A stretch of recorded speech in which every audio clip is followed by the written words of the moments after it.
আছো তোমরা সবাই? আশা করি সবাই খুব ভালো আছো। Welcome back to our channel please guys to a new blog. আজকে হচ্ছে পুরী ডে 3 ব্লগ।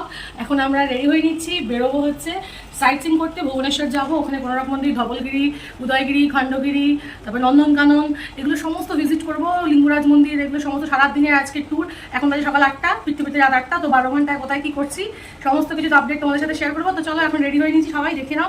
এ দেখো মাও রেডি হয়ে গেছে, এখানে নাও, এখানে দেখো ও রেডি হয়ে গেছে, মা রেডি হয়ে নিয়েছে, চশমা পরো। আর এই হচ্ছি আমি, এইখানে আমি রয়েছি পিছনে, এই দেখো। চলো এখন বেরোই, বেরিয়ে আবার দেখা হচ্ছে তোমাদের সাথে। আর প্রচণ্ড লেট হয়ে গেছে, অলরেডি টু লেট। আমাদের গাড়ি চলে এসছে, আমরা এখন বেরোচ্ছি সাইট সিনে। কোনারক, তারপরে ধবলগিরি, উদয়গিরি, খণ্ডগিরি, গাড়ি চলে এসছে। চলো গাড়িতে যেতে যেতে হালকা ব্লক হবে। আর এই এখন সমুদ্রের অবস্থা, ওয়েদার মোটামুটি ভালোই আছে, পরিষ্কার কিন্তু হালকা হালকা মেঘ। তো চলো গাড়িতে উঠে পুরো স্পটে গিয়ে দেখা হচ্ছে আবার। আজ আমাদের সাইট সিনের ফার্স্ট লোকেশন ছিল স্যান্ড আর্ট মিউজিয়াম। এখানে এন্ট্রি ফি ছিল 30 রুপিস পার হেড। এখানে আমরা 5 জন ছিলাম, 5 জনেই গিয়েছিলাম, তাই আমাদের 150 টাকা লেগেছিল। চলো আমাদের সাথে তোমরাও ভেতরে চলো। ওরে বাবা, আমার তো দেখে একদম চক্ষু চড়ক গাছ। এত সুন্দর শিল্প, এত সুন্দর হাতের কাজ, তাও আবার বালির দ্বারা। এগুলো খুলে যাচ্ছে না কেন? আমার মনে কিন্তু অনেক প্রশ্ন এসেছিল। আমার প্রথমবার দেখা তো, তাই জন্য দেখে একদম চক্ষু চড়ক গাছ হয়ে গিয়েছিল। আর তোমাদের দাদাভাই, সে তো মানে দেখতে পাগল, ছুটে ছুটে বেড়াচ্ছে আর শুধু ক্লিপস নিয়ে যাচ্ছে। এখানে দেখো, আমরা ছোটোবেলায় সেই দৈত্য রাক্ষসের গল্প শুনেছিলাম, মনে আছে? সেই দৈত্য রাক্ষস বালি দিয়েও তৈরি করা হয়েছে। আর আমাদের এই যে গণেশ ঠাকুর, গণেশ ঠাকুর তো সর্বত্র বিরাজমান, বাধা বিঘ্ন নাশক, আমাদের সঙ্গে সব সময় থাকবে। আর ওই দেখো ছোট্ট ইঁদুরটাকেও তোমরা খেয়াল করেছো কি না আমি জানি না, কিন্তু আমিও খেয়াল করেছি অনেক পরে। তবে আর এটা দেখে তো আমি অবাক, এখানে তো আমাদের মা দুর্গাও রয়েছে সঙ্গে। মানে এত সুন্দর করে প্রত্যেকটা জিনিস দাঁড় করানো হয়েছে, কি বলবো। এখানে স্যান্টাকেও দেখতে পেলাম। তবে এখানে কিন্তু খুব গরম লাগছিল, চারিদিকে যে বালির সব কিছু, এবার বালির একটা গরম হাওয়া গায়ে লাগছিল। কিন্তু বেশ কিছুক্ষণ এখানে সময় না কাটিয়ে পারলাম না। স্যান্ড আর্ট মিউজিয়াম থেকে এখন আমরা চলে এসেছি ব্রেকফাস্ট করতে। অনেক সকাল সকাল বেরিয়েছি তো, তাই আর ব্রেকফাস্ট করা হয়নি, রাস্তাতেই করে দেবো ভেবেছিলাম। তাই রাস্তাতে এখন চলে এসেছি, সবার ফার্স্টে ব্রেকফাস্টটা করে নিই, কেন এখন আজকে সারাটার দিন অনেক অনেক অনেক সাইট সিন করার আছে। তো ফার্স্ট লোকেশন থেকেই আমরা আগে ব্রেকফাস্ট করে নিয়েছি। আজ যেহেতু সারাদিনের অনেক বড় শিডিউল, তাই জন্য আমরা একদম হালকা ফুলকাই ব্রেকফাস্ট করছি। সবার জন্য 1 পিস করে আলুর পরোটা অর্ডার করেছিলাম। এখানে দেখো ফার্স্টেই সাম্বার, চাটনি এগুলো দিয়ে দিয়েছিল, কিন্তু আমি পরে বললাম আমাদের এসব কিছুই লাগবে না বাবা, আমাদের শুধু একটু সস দিয়ে দিন, আমি আলুর পরোটা সস দিয়ে খেতে খুব ভালো লাগে। তো সবাই মিলে আমরা তাই খেয়েছিলাম। নেক্সট লোকেশনে চলে এসেছি, চন্দ্রভাগা সি বিচ। এখানে চন্দ্রভাগা নদী আর সমুদ্রের নাকি মিলনস্থল। দেখে মনে হচ্ছে ফাঁকা, দাঁড়াও দাঁড়াও, কাছ থেকে দেখো কতটা ভিড় আছে। অনেকেই এসছে কিন্তু দেখতে আমাদের মতো। আর এখানকার ঢেউয়ের আওয়াজ শুনতে পাচ্ছ? বেশ ভালোই কিন্তু গর্জন। দূর থেকে আমি জানি না তোমরা কতটা ফোনে শুনতে পাচ্ছ, আমি কিন্তু বেশ অনেকটাই শুনতে পাচ্ছি। এখানে কিছুটা সময় কাটিয়ে যাচ্ছি হচ্ছে কোনারকের সূর্য মন্দির। এখন আমরা পৌঁছে গেছি কোনারকের সূর্য মন্দির, অর্থাৎ ভুবনেশ্বরে। প্রচণ্ড গরম, বিশ্বাস করো পুরীতে এত গরম নেই যা এখানে গরম রয়েছে। এত তাপ, এত তাপ, আমরা জাস্ট হাঁটতে পারছি না ছাতা ছাড়া, ভীষণ গায়ে লাগছে রোদগুলো। তাই আমরা এখানে টুপি কিনতে দাঁড়িয়ে গেছি। আমাদের ছাতা ছিল, কিন্তু আমার ভাসুর আর ভাসুরজি, ওদের ছাতা ছিল না বলে ওরা টুপি নিতে দাঁড়িয়ে গেছে। বলে ওরা ছাতা আনেনি, ওরা টুপি ইউজ করবে। আমিও একটু মাথায় টুপি পরে দেখছিলাম যে আমাকে কেমন লাগে, তাহলে আমিও একটা নেব। এরপর এত গরম লেগে গেছে, আমি আর মা দুজনেই ডাব খেতে আরম্ভ করে দিচ্ছি একসাথে হামলে পড়ে। তারপর আবার টিকিট কাউন্টারে লাইন দেওয়া। এখন তারপরে আমরা ঢুকতে পারবো মন্দিরের ভেতর।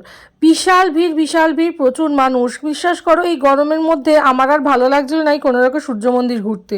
প্রচণ্ড গরম, প্রচণ্ড তাপ, বুঝতে পারছো কতটা রোদ। সবাই এখানে কিন্তু ছাতা নিয়ে আসছে, মানে এতটাই গরম, এতটাই রোদ গায়ে লাগছে, ছাতা ছাড়া তুমি যেতেই পারবে না। আমি তো ওই সিঁড়ি দিয়ে ওপরে উঠতেই পারিনি, মানে আমরা কেউই উঠতে পারিনি। এতটা গরম, দাঁড়িয়ে থাকতে ভালো লাগছে না, মনে হচ্ছে কখন গাড়িতে গিয়ে বসবো। রোদের তাপ এতটাই প্রবল ছিল যে কোনারক মন্দিরের ওপরে আর উঠতে পারিনি। 4-5টা ঘুরেছিলাম। এটা নাট মন্দির ছিল, নাট মন্দিরটারও 4-5টা জাস্ট ঘুরে চলে এসেছিলাম। কিন্তু এত তাপ থাকা সত্ত্বেও কেউ কিন্তু ওই স্পেশাল মানে ওই কোনারক মন্দিরের যে চাকাটা রয়েছে সেই চাকার সামনে কিন্তু কেউ ছবি তুলতে ছাড়ছে না। আমরাও ছাড়বো কেন, আমরাও ছাড়িনি, আমরাও ওখানে দাঁড়িয়ে বেশ কিছু ফটো তুলে নিয়েছিলাম। যতই রোদ লাগুক আসবো তো একবারই, কি বলো, বারবার তো আর আসা হয় না। কিন্তু বিশ্বাস করো মানে এতটাই গরম লাগছিল, মানে ভালো লাগছিল না, ভালো করে শান্তি মনে ঘুরতে পারিনি। নেক্সট টাইম গেলে না আর একটু শান্তি মনে কাজগুলো দেখবো। মানে সবাই এত ফটো ক্লিপস নিচ্ছিল, আমার কিন্তু এতটাই গরম লাগছিল যে কটা চাকা আছে সূর্য মন্দিরের গায়ে আমার গোনাই হয়নি। তোমরা যদি কেউ জেনে থাকো যে কোনো রকম সূর্য মন্দিরের গায়ে এরকম চাকা, এই যে এরকম চাকা কটা আছে, অনেকগুলোই লাগানো ছিল, তাহলে আমাকে কমেন্ট করে কিন্তু জানিও অবশ্যই, এটা জানার আমার কিন্তু খুব ইচ্ছা ছিল। সূর্য মন্দির থেকে বেরিয়ে আমাদের কিন্তু অলরেডি অবস্থা খারাপ, মানে এতটাই রোদ খেয়েছি যে প্রচণ্ড টায়ার্ড হয়ে পড়েছি। আর এখন গাড়িতে এসে বসেছি, এখন যাচ্ছি হচ্ছে আমাদের নেক্সট লোকেশন ধবলগিরিতে। চলো ফার্স্ট এখন যাব ধবলগিরি। এখানকার রাস্তাঘাট কিন্তু বেশ সুন্দর, তাই না বলো? আর এইখানে দেখো বেশ সাজানো গোছানো, আমার দেখে এত ভালো লাগছে। ওড়িশার রাস্তাঘাট কিন্তু খুব সুন্দর, কি সুন্দর করে ডেকোরেশন করা সব কিছু, আর দেওয়ালগুলো তো এত সুন্দর করে পেন্টিং করা, ভীষণ ভালো লাগছে। সামান্য একটা পাঁচিলেও কত পেন্টিং করা। এখন দেখো চলে এসেছি হচ্ছে ধবলগিরিতে। চলো আমাদের সাথে তোমরাও উঠবে, চলো দেখি কতটা উঠতে পারি। প্রচণ্ড গরম, জানি না কতটা উঠতে পারবো, চেষ্টা তো চালাচ্ছি। এই সিঁড়ি দেখতে দেখতেই আমার মাথা খারাপ হয়ে যাচ্ছে যে এতটা উঁচুতে উঠতে পারবো। যতটা উঠছি ততটা মনে হচ্ছে শেষ আর হচ্ছে না। ওরে বাবা, এখনো তো অনেক বাকি, না আজ আর পারবো না এতটা উঠতে। এখান থেকেই দেখে নিই সব কিছু দেখার পরে এই ভিউ। আর দেখো কি সুন্দর একটা ভিউ দেখাচ্ছে এক্ষুনি, পুরো একদম উড়িষ্যা শহর, কটক শহর দেখো, পুরো ভুবনেশ্বর শহর দেখা যায় এখান থেকে, এত সুন্দর ভিউ। কোথায়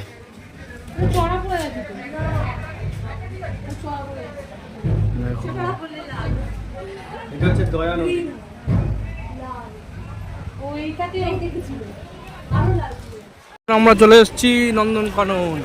নন্দনকাননে একটা গাড়ি ঠিক করলাম, সাফারি গাড়ি বুক করলাম। ঠিক আছে, এই দাদা আমাদেরকে ঘোরাবে। ঠিক আছে, কত কী হয় দেখছি, তোমার সাথে সব কিছু শেয়ার করবো।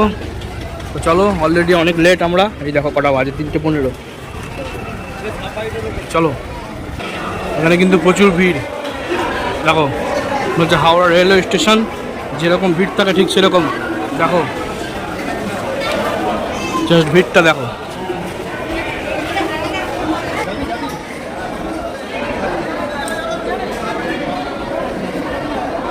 টিকিট কাটা হয়ে গেছে, আমাদের গাড়িটা আমাদের টিকিট দিয়ে দিয়েছে। এখন আমরা ভেতরে ঢুকছি নন্দনকাননের। আর তোমাদের একটা কথা বলাই হয়নি, নন্দনকাননের আগে কিন্তু আমরা উদয়গিরি খণ্ডগিরি গিয়েছিলাম, কিন্তু কোনো ক্লিপস নেওয়া হয়নি, কারণ গাড়িতে বসেই দেখেছিলাম। আর ভীষণ টায়ার্ড ছিলাম, বিশেষ করে আমি তো মানে পারছিলামই না গাড়ি থেকে নামবো, ঘুমে মরে যাচ্ছিলাম, এত ঘুম পাচ্ছিল। এই যে দেখতেই পাচ্ছ আমাদের টিকিট হাতে নিয়ে এক এক করে ঢুকছি। পার হেড 50 টাকা করে টিকিট লেগেছিলো। এছাড়াও দেখো এখানে জলের বোতল, যেহেতু আমাদের সঙ্গে একটা ছিল, এই জলের বোতলের জন্য আমাদের 50 টাকা জমা রাখতে হয়েছিল। ফেরার সময় বোতল দেখি আবার 50 টাকা আমাদের আর কি ব্যাক করে দেওয়া হয়েছিল।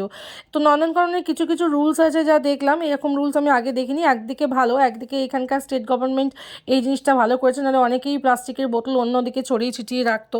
তো যাই হোক, এই পার্কটায় ঢোকার আগে আমরা ভেবেছিলাম এইখানে নন্দনকাননে আসার আগে উদয়গিরি খণ্ডগিরিতে নামবো, কিন্তু নামা হয়নি। আর তারপর আমরা ভেবেছিলাম লিঙ্গরাজ মন্দির যাব, সেটাও যাওয়া হয়নি। এতটাই শরীর ক্লান্ত হয়ে গেছিলো কোনো রকম সূর্য মন্দিরে গিয়ে, মানে ওখানকার রোদে তাপে ভীষণ টায়ার্ড হয়ে পড়েছিলাম। এখন আমরা সাফারি গাড়িগুলো করে যাচ্ছি, মানে একটার পর একটা সাফারি গাড়িতে যাব, আবার ওটা করে আবার নামিয়ে দেবে আরেক জায়গায়, সেখান থেকে আরেকটা সাফারি গাড়ি, এরকম করে করে সাফারি গাড়িতেই করব। মানে পুরো ভ্রমণটা বলতে পারো একটা সাফারির মধ্যেই দেখাবো। প্রত্যেকটা সাফারি গাড়ি করে আমরা যাবো এক একটা জায়গায়, সেখান থেকেই সমস্ত কিছু দেখিয়ে আবার একটা নেক্সট স্টপেজ থেকে সাফারি গাড়ি ধরবো। আমাদের গাইড আমাদের মানে গাইডকে আমরা ফলো করে করে এগোচ্ছি, গাইড আমাদের নিয়ে যাচ্ছে, প্রত্যেকটা জায়গায় দেখিয়ে নিচ্ছে। তো এখন এই গুহাটার মধ্যে ঢুকছি। এই গুহাটার মধ্যে অনেকেই বলছে অনেক কিছু আছে, চলো আমাদের সাথে তোমরাও ভেতরে চলো, দেখাই তোমাদের কি আছে। বাইরে থেকে দেখেছিলাম এটা ক্রোকোডাইল, আর এইখানে ওই কিং কোবরা টোবরা জাতীয় মানে স্নেক, কুমির, এইসবের একটা মিউজিয়াম। তো এখানে এসে দেখলাম হ্যাঁ সত্যি সত্যি তাই, মানে আমি জাস্ট বিশ্বাস করতে পারছি না, নিজের চোখে দেখেছি। এর আগেও আমি দেখেছিলাম অন্য জুতে, কিন্তু এখানে একদম রিয়েল কাছ থেকে দেখলাম, ভালো লাগলো বেশ। অনেক বড় মিউজিয়ামটা। আর এখানে বলতে গেলে নন্দনকাননটা কিন্তু মানে পায়ে হেঁটে তুমি সাফারি করতে পারবে না, এত বড় যে কি বলবো, বিশাল। আমি কতটা কি দেখাতে পেরেছি জানি না, কিন্তু নিজে অনেকটাই উপভোগ করতে পেরেছি বলতে পারো, অনেক মানে অনেকটাই। এত সুন্দর দেখতে পাচ্ছ, গিরগিটিটাও কত সুন্দর, মানে এক একটা প্রজাতির কত সুন্দর সুন্দর স্নেক ক্রোকোডাইল রয়েছে, সেগুলো আমরা দেখছিলাম ঘুরে ঘুরে। কিন্তু এত ভিড় ছিল, এতটা গরম ছিল যে আমার এখানেও থাকতে ভালো লাগছিলো, মনে হচ্ছে এখান থেকে দম বন্ধ হয়ে আসছিলো কখন আমরা বেরোবো। এখানে দেখো কুমির দেখতে কিন্তু আমার বেশ ভালো লাগে, আমি কিন্তু এখানে কুমির দেখার জন্য ঝাঁপিয়ে পড়েছিলাম, যতই ভিড় থাকুক কুমির দেখার জন্য ঝাঁপিয়ে পড়েছিলাম। এখন আমরা লাইন দিতে এসেছি জঙ্গল সাফারি করার জন্য। ওই যে ছোট ছোট গাড়িগুলো করে দেখলে টোটোর মতন, ওই গাড়িগুলো করেই আবার যাব এখন জঙ্গল সাফারি করতে। মানে জঙ্গল সাফারি করতে যাবো না, জঙ্গল সাফারির কাছে পৌঁছাবো জাস্ট এই গেটটা, এই যে এই গেটটার কাছে পৌঁছলাম। হাঁটা প্রচুর, এই যে ওয়েলকাম টু নন্দনকানন সাফারি, এই অবধি হেঁটে আসতে হলো, অর্ধেকটা নামিয়ে দিচ্ছে, অর্ধেকটা হাঁটতে হচ্ছে। এখন আমরা ভেতরে ঢুকবো, এখানে গিয়ে দেখি টিকিট কাউন্টারে টিকিট কাটতে হবে। উরি বাবা, এখানেও তো প্রচুর লাইন। এখন এই লাইন দিতে হবে বাসের জন্য, বাস আসবে, বাসে করে করে সবাই মিলে যাবে, প্রায় 35-36 জন করে এক একটা বাসে ঢুকবে। ওই যে দেখতে পাচ্ছ, ওই বাসে করেই এখন জঙ্গল সাফারি হবে। আমরা এখন সাফারি গাড়িতে উঠছি দীর্ঘ 30-40 মিনিট অপেক্ষার পরে, এসি বাস।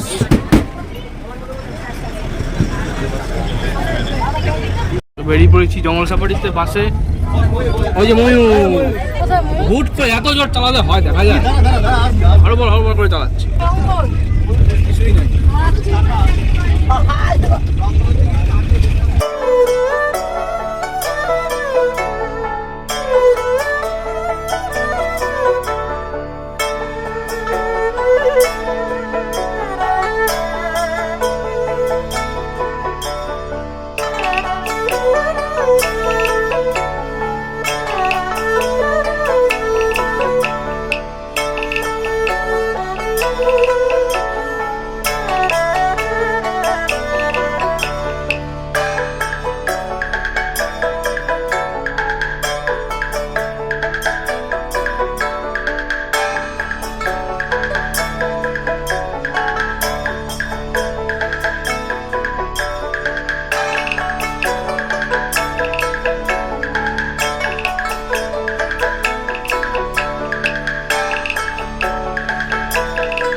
এখন আমরা সাফারি করে চলে এসেছি টোটোর মতন গাড়িগুলো করে বাঘ দেখবো বলে, রয়্যাল বেঙ্গল টাইগার, যেটা আমার খুব ফেভারিট। মানে তোমরা হয়তো অনেকেই জানো না, রয়্যাল বেঙ্গল টাইগার কিন্তু আমার ফেভারিট অ্যানিমেল। আমার মতন কার কার ফেভারিট অ্যানিমেল বাঘ সেটা কিন্তু কমেন্ট করে জানিও। অন্যান্য বাঘ নয়, রয়্যাল বেঙ্গল টাইগারই কিন্তু আমার ফেভারিট। আর আমার এর জন্য সুন্দরবন যাওয়ার খুব ইচ্ছা আছে, এই বাঘ দেখার জন্য, শুধুমাত্র রয়্যাল বেঙ্গল টাইগার। এত গুল্লু গুল্লু দেখতে, এই যেই পোস্টটা করছে, এই যে মুখটা মুছছে, আমার এত কিউট লাগছে, মোর চোখে জড়িয়ে ধরে একদম চুমু খেয়ে আসি, কিন্তু কি করবো, হালুম করে দেবে যে। তো চলো এইখানে একটু বাঘ দেখে, বাঘ দেখে এবার আমরা বেরোবো। প্রচণ্ড টায়ার্ড, কিন্তু বাঘ দেখার নেশায় আমরা আর, এই দেখতে পাচ্ছ গাছে চিতা, তো যাই হোক বাঘ দেখার নেশায় আর থাকতে পারলাম না, এখানে একটু দেখেই নিলাম। এখন আমরা বেরোবো, আমাদের দেখা হয়ে গেছে, চলো এখন বেরোনো যাক। দেখে আমাদের বুঝতেই পারছো কতটা টায়ার্ড। এখন সবাই মিলে বেরোচ্ছি হচ্ছে নন্দনকানন থেকে। আমাদের সাথে কিন্তু অনেক মানুষের ঢল রয়েছে, সবাই এখন নন্দনকানন থেকে ফেরার পালা। এখন মোটামুটি 6টা বাজে। তো চলো এই ব্লগটা এখানেই শেষ করলাম। ভালো লাগলে লাইক কমেন্ট শেয়ার করো, দেখা হবে নেক্সট ব্লগে। ততক্ষণ সবাই ভালো থাকো, সুস্থ থাকো, সবাইকে ভালো রেখো, টাটা।